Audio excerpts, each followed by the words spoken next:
Hi, Mr. Weaver. Tyler Barron here for the Week 6 summary. So this week we didn't have too much to do.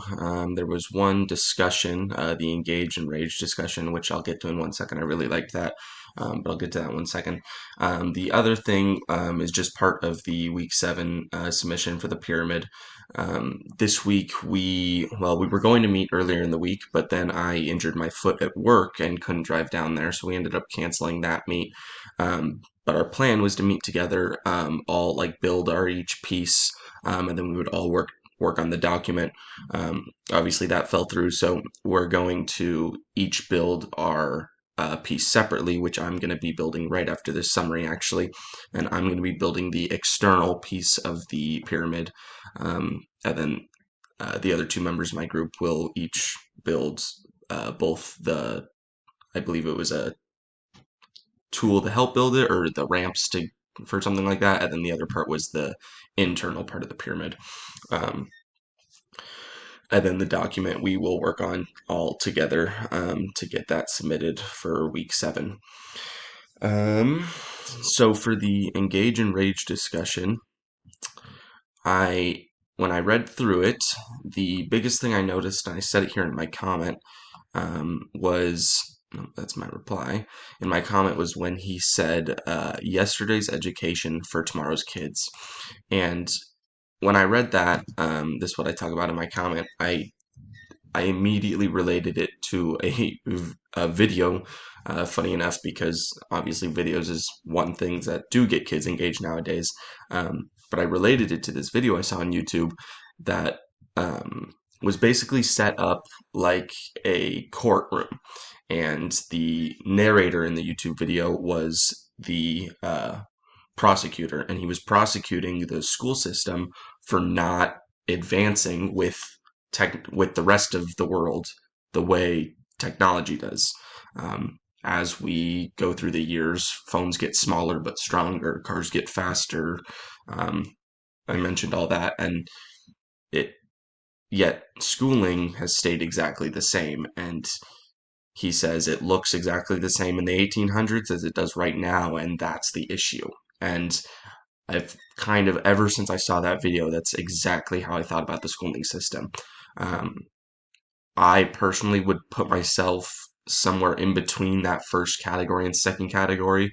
I don't just study the night before to get through it. I still make sure I learn it and whatnot. However, I will say I'm definitely not that number one because it's just not that engaging.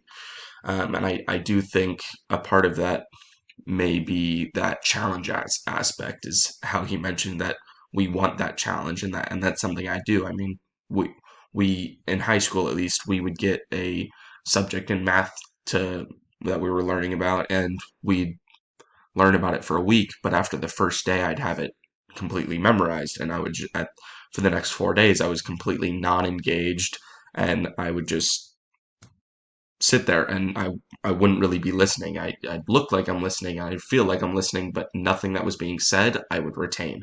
And it's because I already knew it. And so those 4 days for me ended up just feeling like a waste. And that's why this article I completely understood, from both points of view, really, because there were classes that it took me a little bit longer, and so I was engaged the whole time. And most of those, though, what I've noticed is that's from the teacher. And so I think what has happened recently, at least, is the teacher has noticed that kids need to be engaged, and so the teacher themselves goes out of the way to engage with the students and to come up with more creative methods of teaching. But the curriculum is what they have to work with, and not all teachers are able to be that creative. Not all teachers can come up with all that stuff.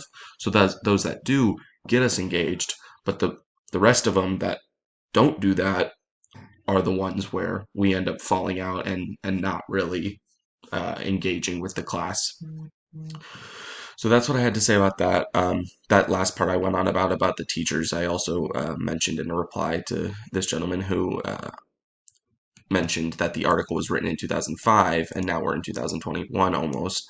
And that's kind of where he brought up that it's gotten better for younger kids because they do have more more computer stuff and whatnot going on, and so that's kind of what I was talking about.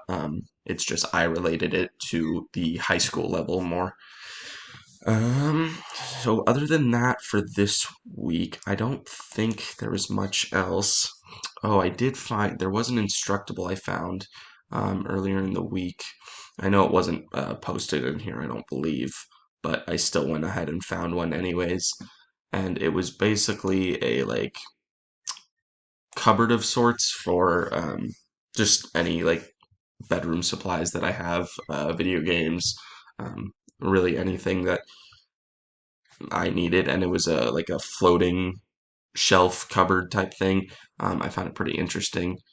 Mm, Last time I checked, though, 10 minutes ago, Instructables was like going through a maintenance thing or something like that. Um, but basically, it was against the wall, pretty thin, but it had sliding. It had a sliding cupboard door on the wall, and when it was closed, you could have like a mural or picture above it, or on the front of it, and then you'd open it and you'd have all your shelves with all your stuff. But it was just really cool to me because I liked the idea that when it was closed, it didn't really look like just a shelf. It looked more like a picture and like artwork, or it could go with the theme of your room, whatever that may be. And I found that pretty cool. And so that was just the Instructables I found, even though I know we didn't have one, obviously, but I like going on there every once in a while. So other than that, that's pretty much it for the week. So I'll end it there, and I'll talk to you next week. Great.